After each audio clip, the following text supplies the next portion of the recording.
Welcome to B2B Marketing Methods. I'm your host, Terri Hoffman, and I'm the CEO of Marketing Refresh. Let's face it, embracing digital marketing is daunting.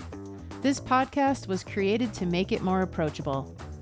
Join me as we talk to CEOs, sales leaders, and revenue growth experts who will share lessons learned and tips from their own journeys.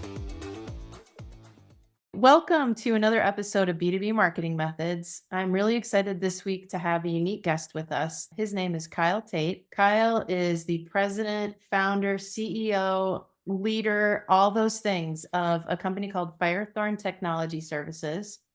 He is in his first year journey as a business owner and really excited to have him on because I think he has a lot of relatable experiences and advice to share with our listeners. Knowing Kyle like I know him, he's a humble guy. So he is definitely not coming in with the attitude like, I have it all figured out and let me tell you all how to do this, right? But I do think that anyone who has been through building a business, especially in the first year and just getting things off the ground, let me tell you, if you're listening and you're in your 20th year, your 30th year, your first year, your fifth year, there are going to be things that Kyle talks about today that are relatable and can help you hopefully kind of round out things that you're doing to grow your revenue and go to market with whatever it is that you sell. We're going to be talking about what his business does and what differentiates them in the market, how he developed that message, how he goes about growing revenue, some things he's tried this year to kind of get the company launched and into a stable position. And there will probably be a whole lot more that we uncover from there. But I think this is going to be an exciting episode. So Kyle, thank you so much for joining me. Welcome. Thank you, Terri. I Yeah. appreciate you having me on. Absolutely. I do want you to give a little bit of background about yourself, but maybe you could just first start by explaining who Firethorn Technology Services is. What do you do? Yeah, so we're a IT managed services company based here in Houston, Texas.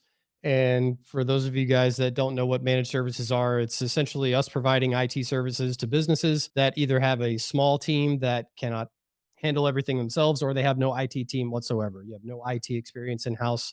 We can come in, we run everything from service desk to network monitoring and management of all your endpoints, that's your laptops, desktops, all that good stuff. And we also do professional services and consulting for everything from greenfield environments, that's brand new environments set up if you're a new company that's looking to build your network, or if you're moving to a new office space, and everything in between. So yeah, broad range of services, and we're really just out there trying to help other businesses grow and do that through technology. When we get into you developing your value proposition and what differentiates you, I think the fact that you talked about helping a business grow is automatically a hint towards that. So Absolutely. tell me a little bit about your background. Like what led you to this point where you thought I am going to start an MSP Oh and man. dive in? Yeah, like what is your experience in the technology field? So I'm a career IT guy. I started doing help desk way back in the day. I'm not going to age myself too much, but started doing help desk, worked my way up to system administrator, project manager, and then most recently I was the VP of technology at a commercial bank here in Houston, Texas. And we started that process right when COVID hit. So it was pretty challenging kind of getting everything transitioned to a remote workforce and environment. And we were the customer of a smaller MSP who I actually used to work for as a Okay. project manager. And this bank was a customer of ours, and I ran the project on the PM side for them, setting up all of the new infrastructure for the bank. And I got to know the CIO really well. And then when everything happened with the pandemic, it was kind of, hey, I'm the only guy over here and I could really use some help. That transitioned over to that. And then I immediately became a customer of the MSP that I used to work for. So really kind of unique situation there. And shortly after I moved over to the bank, that small MSP got acquired by a very large multinational, publicly traded, multi-billion dollar managed services company. Wow. And after that, you can guess when you go from a small company that has the agility to kind of tailor their services and really focus on customer service to now you're just a cog in the wheel of this huge corporation. You can really start seeing the cracks emerge in service. Not to say that a small MSP is perfect, there's tons of gaps there, but I was given the unique perspective of being on both sides of the fence in a very short period of time. Mhm. And so throughout my tenure at the bank, trying to finagle everything and work within the confines of a large MSP, it really kind of started getting into the back of my mind like, hey, I see a lot of things that they could really do better here. And, I wonder if I have the chops to go off on my own and do it myself. And lo and behold, I have a guy move in right next to me that kind of challenged my thinking on starting a business. And now we're partners and here we are. Yeah. And then Yeah. all of a sudden you realize, wow, I just jumped out of a plane. With no parachute. Yeah. Well, you do. I mean, you have a really strong technology background, obviously, from what you just described. And I do know his business partner who also has a really strong business background. I know you guys have a really good strategy that is kind of We driving. hope so. Yeah, Yeah. oh, I think you do. But let's talk about that MSP market a little bit. It's huge, right? And it's super Very. competitive. And so you just described an experience where you were part of a smaller MSP acquired by this large one. You kind of experienced it. It sounds like on both sides, right? Yep. What were some of the things that you had in mind? Like, what do I want the Firethorn brand to stand for and be about? How did you kind of formulate that and prioritize what was going to be important to you? That's a great question. And this is sort of you could apply this to any business, right? But the world of MSP, it is very competitive. As you said, there's a ton of them out there. I think there's over 10,000 active MSPs in the United States alone today. Wow. And so, when you come up with an idea, let's start a new MSP, people kind of look at you like you're crazy. But at the end of the day, every MSP, they offer the same services. They can basically do and achieve the same things. They have expertise in all these different areas. But one thing that they don't really do well is customer service and fostering the relationship between themselves and the companies that they do business with. Some of them do, and those are very successful. And like I said, if you get to a certain size in MSP, it becomes very difficult to maintain that. And that's where we ran into that issue at my previous gig. But at the end of the day, it's all about relationships. And if you can foster good relationships with your customer, and I don't just mean a business relationship, I mean on a personal level. Yeah. If you can't see yourself, going and having a dinner or a beer with these people, maybe they're not the best fit. And we've had, quite frankly, we've turned down business from companies that we just didn't think would be a good cultural fit for ourselves. Companies talk about, culture and all these things internally, but when you do business to business, there's a culture between that as well. And if your values don't align with the companies that you do business with, the relationship can get very rocky. And that's something that we really tried to focus on early on, is not trying to pick off all the low hanging fruit and just scoop up anything that we could get right away. Yeah, it's nice to make money immediately, but in the world of MSP, you're talking about contracts that are 3 to 5 years or Yeah. longer. And so, do you really want to marry yourselves to these businesses for that amount of time if you don't feel absolutely comfortable and confident that you can take that relationship and grow it? Because ultimately, at the end of the day, our goal is not just to be a utility or, like a plumber where you call us, we have a problem, we come in, we fix it, we invoice you, and we get out. That's not what we're about. We want to grow with the businesses that we help to grow. Because if they're growing, we're growing right along with them. Because I can tell you, if we ever lose a customer, it won't be because of our customer service. It will never Yeah. be because of the relationship. And that's something that's just really, really important to me personally, and something that I've tried to ingrain in our internal company culture, not just with our employees, but with the people that we do business with. Yeah, I think that is so smart. I guess just as our business has grown over the years, I've experienced different levels of that. And the more you get comfortable saying no, the more successful you are, Yes. which is like it's counterintuitive when you first think about growing and starting your business and growing revenue. But that pickiness is really important because you want to leave space for the fit. Absolutely. Yeah. It almost gives people a sense of like exclusivity working with you. Right. And as you start to grow and get bigger, it, it's like, oh man, we'd really love to have Firethorn. And it's like, well, our services aren't for everyone. We have to really like you and want you as a customer, so it's almost like a screening process. And, if you don't align with our values and the things that we cherish as part of our culture, then, we're fine saying no. We might not be the best fit for you. There's Yeah. plenty of other companies out there that are willing to work with everyone. Yeah. We see things differently. Yeah. Well, we talked about transparency too, right? It's part of building a relationship of any type, but talk to me about your view on transparency in the relationship and the way that you work with your clients. Yeah, and I can speak to this directly from somebody that has worked on both sides of the fence, working for and being a customer of an MSP. And transparency, it's one of the things that is missed really badly across not just MSPs but a lot of businesses. Yeah. If there's a problem and it originated from you, just own it and fix it.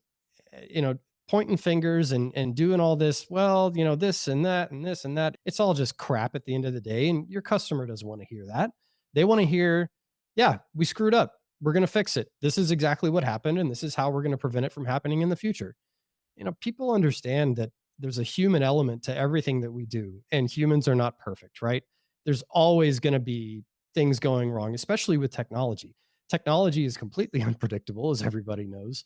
You go to change your password and you start entering stuff in, and it's like you can't use the last password you just lose. You're like, what are you talking about? I just put that in.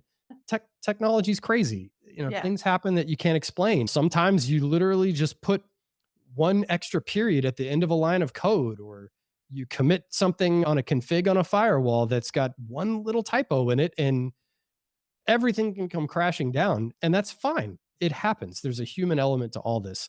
So owning your mistakes, being transparent about what's actually going on behind the scenes is huge. And I think it's valued, but I think it's undervalued at the same time. I think if more businesses would hold their vendors accountable for these things, you'll really start to see a big shift in how companies handle that.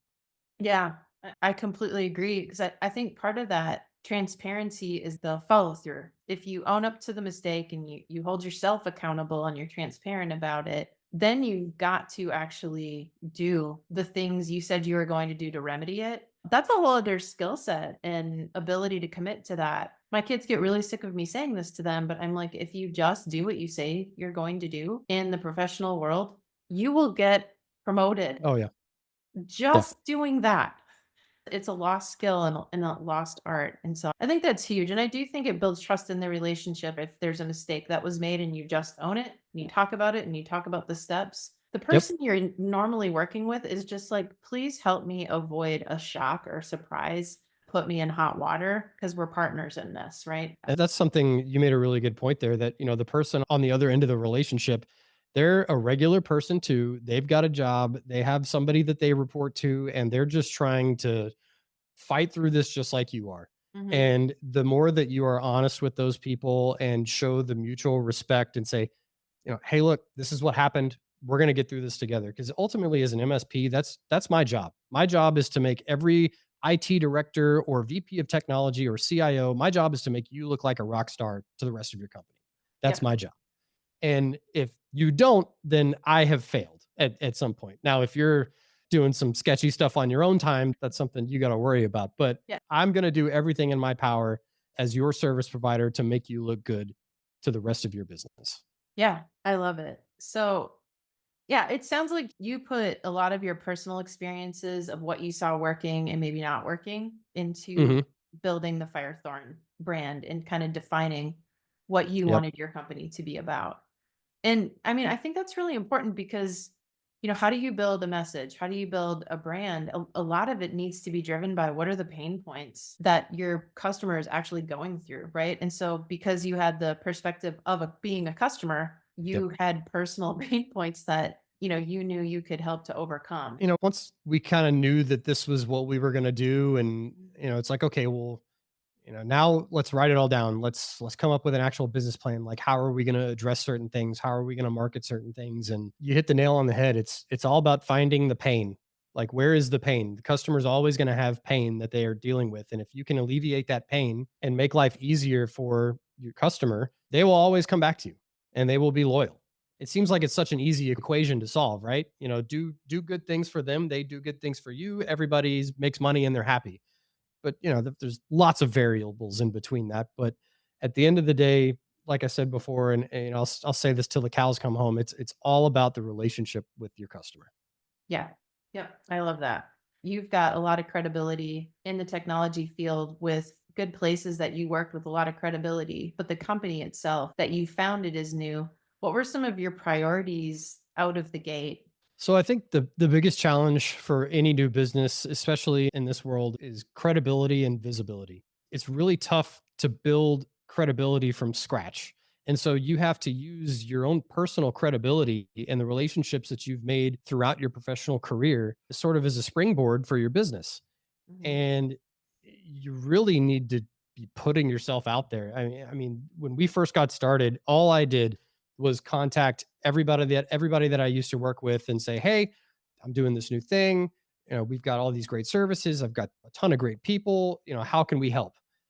And then going to events is another huge thing. One of the biggest things if I can sort of relay to everybody, is you need to meet your customer where they are. Mhm. Nobody is going to do business with you if they have never met you in person. I won't say never, but very rarely will somebody sign a 6-figure, 7-figure deal with you if they've never met you in person. You need to be looking these people in the face, telling them your story, showing them that you can be trusted, that you are trustworthy, and that you have that credibility, that you're willing to show up where they are, to meet your customers where they are. Otherwise, you're just some Joe Schmo guy trying to, run a garage band company out of their house. And it's tough to break through. But if you really just focus on doing things in person, and after COVID, we went through this whole thing of like everybody wants to do meetings online and Yeah. just do a phone call or whatever. And I feel like we're kind of coming full circle. Things are coming back to the normal way that I'm used to doing things. But man, that personal touch, having a personal relationship with somebody, like I said earlier, it's not about just the business to business relationship. It's about the personal relationship that you have with these people. If you can't see yourself having a beer with these people and asking them how their family's doing and getting to know them on a personal level, you're never going to get those big deals. Well, I agree, especially at the stage of like developing your company that you're in. People are, you have a team, and so they're not necessarily buying you. But to begin, I think your personal brand, Oh, um, they are. They're because buying you at it's first. Yeah. yeah, it's because it's so strong. It's great that you're leveraging the credibility of your personal brand and connecting it to the company. Over time, I think you have to evolve that, but I mean, use the strength at the beginning for sure. Definitely. Yeah. What about on the sales side? Like, how have you, I hate to say check that box of sales because sales is not easy. It's a really challenging role to be in, but like, Oh, how yeah. do you address that, like sales in general? Yeah, so sales is challenging. And I've always been told from a young age, like, "Oh, Kyle, you should do sales. You'd be great at sales." And let me tell you, it is not as easy as some people make it out to be. I've got a really good friend who works for Honeywell, and he does sales. And I mean, I watch him go out to these events and do all these things, and I'm like, man, he makes it look so easy. And then here I am launching a company on my own, and I'm trying to emulate that. And I'm like, man, I can't keep up with this guy. Like, it's tough. It takes a toll on you. And being in sales, you're going to hear no all the time. You're going Mhm. to hear no 99 times out of 100, but that one time you hear yes, you're like, "Okay, now I'm ready to hear no 99 more times." But from a small business perspective, when you're first starting out, you don't have a whole lot of most people don't have a lot of money to work with at first. And Mhm. so you can't just go out and the first thing you do is hire a huge sales force. It's not something most people can just do. And so we utilized all of our professional relationships to start generating that business at first. And once we got the ball rolling down the hill, we generated some momentum. The first thing we invested in was a high quality salesperson that has been in the industry, that knows what they're doing, to come on board. And as a small business, even if that means you're going to have to sweeten the deal for somebody, right? You're going to have to make it worth it for a person that really knows their worth and is good at what they do. They're not going to leave their cushy, they're making well into the 6 figures, $300,000 a year doing sales somewhere else for an established business, to come to your garage band, running your Yeah. company out of your garage company. You got to sweeten the deal sometimes, and you have to make it worth their while. And they need some skin in the game. But if you can work that out and you can get a really good salesperson that has been in there and do what they do, you unleash them, you let them do what they do. And that's what we've done. Yeah. And it's been working. Yeah. Well, it's crazy, but in a small business, you just start thinking about the service you're providing, but you can't provide service to somebody that isn't there. You have to get business first. You have to Yeah. get clients. And I know you guys have invested into your marketing as well to support the branding and support just Hmm. brand awareness that is hopefully supporting the sales process. I think at this stage you're in, that would be really the goal. It's pretty hard to just jump into lead gen in the first year of a business, but it happens. Yeah, branding is super important. And it's something that I've kind of realized throughout this whole process. You are a reflection of your company, but the reflection of your company is your brand. And it has to match and vibe with everything that you're about and everything that you're doing. And when people see the Firethorn logo or the marketing refresh logo, they're like, oh, these guys, I know exactly what they are, what they do, how they do things.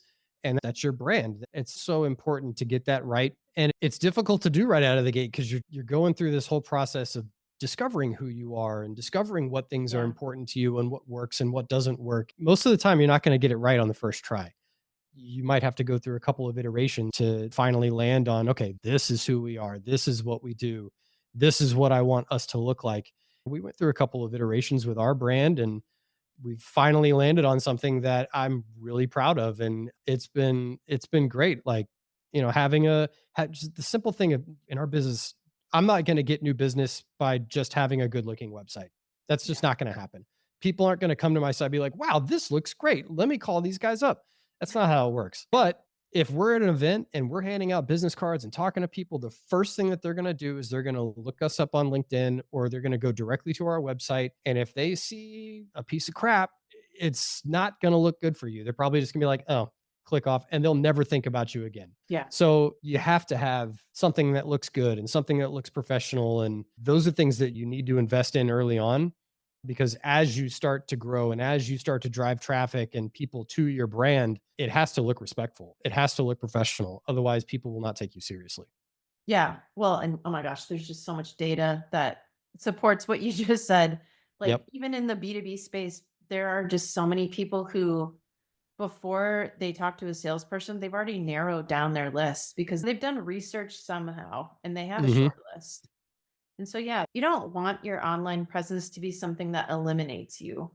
Yep. It needs to match all the rest of the experiences they have with your brand so that it keeps you in the game because it's going to come down to your differentiators, how you kind of build that relationship, your Yep. pricing, whether or not it's helping, like in their viewpoint, are you helping me reach my business goals, right? Those are really the Yeah. core important items that people are using to make their decision. But boy, the marketing and branding makes that immediate emotional connection. Yeah. I'm never going to win, a customer because of my website, but I can definitely lose one because of how it looks. Yeah. And you'll never even know what happened because they're not calling you. It's a big web that you have to kind of just untangle as a small business owner. And if you're just starting out, all of these things, I never imagined having to think about all this stuff because I've always been like a technical guy. I've been a doer. And now I'm having to shift my focus to, okay, I can't do all these things anymore. I have to focus on strategy and the people and the relationships. And I'm really enjoying that. I'm enjoying not doing so much of the technical side anymore, Yeah. but that part of the service is just as critical. Well, you kind of just went right into the next question I was going to ask you is what has been like pleasantly surprising about Oh, starting a business? What's happened that you were like, wow, I was not expecting to feel that way or to view it this way? I can tell you, I have never worked so much in my life, Yeah. but it doesn't feel like I'm not. It doesn't feel grindy. It doesn't feel like there's no light at the end of the tunnel. Hmm. When I was working for someone and just 9 to 5 doing my day job, it's like, yeah, I make a good salary and I do good work and that's all well and good, but to what end? You know, like, am I just going to do this the rest of my life? And that was really ultimately the thing that kind of pushed me into doing this was like, okay, if I'm going to do this, I'm going all in and we'll see what happens. And I'm so glad I did because it truly does not feel like work. Because it's everything at the end of the day up until this point has all been on me Hmm. and my small team. And now we're starting to see the fruits of all that really come to fruition. And man, I can't tell you how good it is to see a signature get on paper for a new deal and hiring people. Like, I never thought I'd have my own employees. And like, now we do. And it's like, man, and everybody is looking to me and looking to my partners. And it's a whole different dynamic, but I love every bit of it. I'm here for all of it. That's awesome. It's great. Okay, let me ask you from a different point of view. What's something you've had to do where you're like, I'd be fine never having to do that again? Oh, man. Honestly, Have you run into interviews. it yet? So we Interviews. interviewed Okay. we interviewed a bunch of guys for a sales position, Mhm. and the overwhelming majority of them were great. Keep in mind, when I say interviews, I don't mean like I'm just interviewing for, XYZ position. Like we were interviewing for our first sales director role, like our first big role for the company. And so it was a huge amount of pressure. Like we have to get this right. A lot of people out there are really great, but there are quite a few people out there that just really aren't great. It's and some of these interviews got kind of awkward. I know we've been talking for about 10 minutes and this was booked for an hour, but I don't have any more questions. So that's something that hopefully in the next year or so I won't have to do anymore, and I can have people that I trust and know really well to do all that for us, and Yeah. I don't have to worry about that because I hate telling people no. I really do, especially like if they're like a really good person and having to make that decision. It's tough. I was talking earlier about having to tell a customer no, like we're not the best fit for you. That's easier because it's not just an individual, it's a company. When you're dealing with a guy that you talked to 3 or 4 times and you kind of know a little bit about this guy or this girl and their family already, and you have to make a decision, and then you got to tell them, hey, I'm really sorry, we're going with a different direction. It's tough. It's Yeah. tough. Well, yeah. Whether it's a company or a person, if they're not hitting the criteria that you've set, it isn't as hard to tell someone no. Correct. If they're checking all the boxes, it does become more Yeah. difficult. But yeah, that is definitely not a fun part of the business owner type job. No. It's really No, tough. I'm sure a lot of people will have some different things other than that, but that was just the one thing that really stuck out to me when you asked that question. Was just I immediately went to that interview process for that first position, and I was like, oh, I don't want to do that again. Like Yeah. I'm good. Well, so what's been something that's been gratifying that kind of stood out this year? We closed out our first big project early in the year. That to me, it was a huge migration, Office 365 migration for a company that isn't even located in Texas. We have such good people here that they knock it out of the park. Everything goes well. Of course, there's little hiccups here and there, but again, goes back to transparency, owning everything, just fostering that relationship. And we hit the mark on everything. And I was like, there's no way that our first project went this well. And sure enough, it did. It And did. we've now got like a customer for life, where they would trust us to come and do anything for them. And they have told us repeatedly, like, hey, do you need a reference for anything? Do you need us to talk to anybody for you? We're more than happy to do it. And hearing that from a customer it's so gratifying. It really makes everything worth it. And all the hard work that you put in to get to that point. It's like, yes, we did it. And then Yeah. immediately the switch flips and you're like, okay, where's the next one? Where's the next one? How are we getting the next project? Where's the next customer? And it's just crazy. It's just a big cycle and it never Yeah. ends. Well, I think you're describing something that is really unique to someone in either an ownership or a leadership role is you kind of have to appreciate every moment for what it is. Oh yeah. Like that moment of them telling you the difference that it make and how much they appreciate your work. It's like celebrate that and enjoy it because in the next moment the pressure's gonna be on, and in the next moment, one of your employees will just do something that you're like, "Wow, that was awesome, I'm so proud of you for that." And then Yep. in the next moment, it's like on and on and on, but just appreciating every single one of those moments, and even the bad moments, there's always something you can learn and Absolutely. grow on. Oh, the first year especially is hard. It's It's tough. really tough to make it over that hurdle. It's tough. And, we're almost through that point and everything's looking up and things are looking good. And we've got a lot of irons in the fire. The end of the year is always tough for signing new deals. Everybody's on vacation and doing things with their family, which we are too. So believe me, I get it. Yeah, And we're really looking forward to hitting the ground running at the first of the year. Like I'm excited to get through the holidays so that we can start the next year. And I'm like, okay, where are we at? What are we doing? Let's roll. Where's the next yeah, thing? And you know, I've never been excited to get through the holidays. I've always like as an employee, I'm like, man, I can't wait for the holidays. Like, can't wait to just sit at home and hang out with the kids and travel or do whatever. And now I'm like, all right, it's not even vacation yet. I'm ready to get over vacation so that we can start the new year and see what we can do. I've that's never had that feeling before, and it's so it's so weird. My wife is like, "Are you crazy? Like, awesome. what's Well, wrong? Who are you?" Yeah, I'm sure she's excited for you to see it. And if you're listening to this and you're looking for an MSP or somebody who's got the IT consulting expertise and you're hearing what Kyle's all about, hopefully you're ready to reach out. On that note, Kyle, there's just a lot of people who struggle with different technology issues in their business. What's a typical way that you start? Like, where does a conversation or process typically start with someone? Yeah, so it's really most of the time we get leads and we talk to customers that have a particular problem they're trying to solve. And that's kind of true with any business. And whether that's, hey, we don't know what we don't know and we want somebody to come in and, tell us the honest truth and be blunt about where you think we are and what we need to do. That's one of the things that I think we're really good at is coming in and giving you an honest assessment of where you're at and giving you a roadmap for where we think you should go. Mhm. And most of the time, people look at it and they're like, great, where do we start? And they want to do everything all at once. This is a process, right? You're not just going to flip a switch and this is going to be the new normal tomorrow.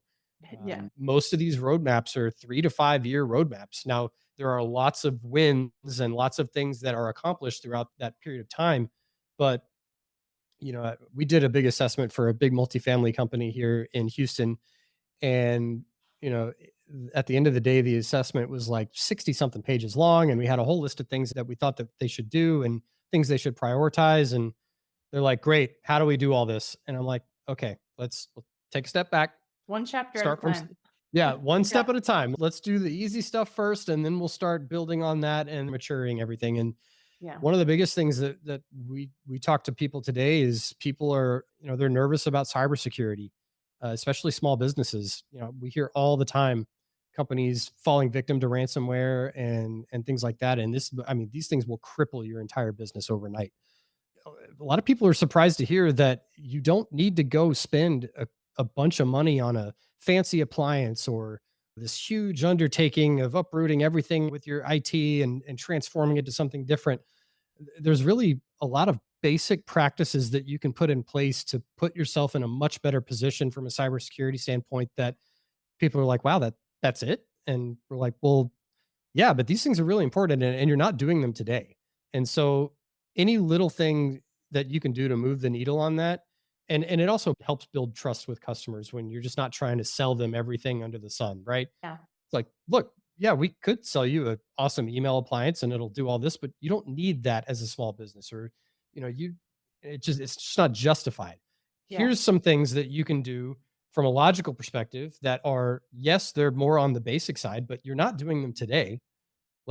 Come in, we can show you how, these things can be applied. And yeah, there may be some cost associated with this, but you're not going to spend 100 grand on an appliance and another 40 grand on labor and time. And most of the time these are small engagements and they move the needle a lot.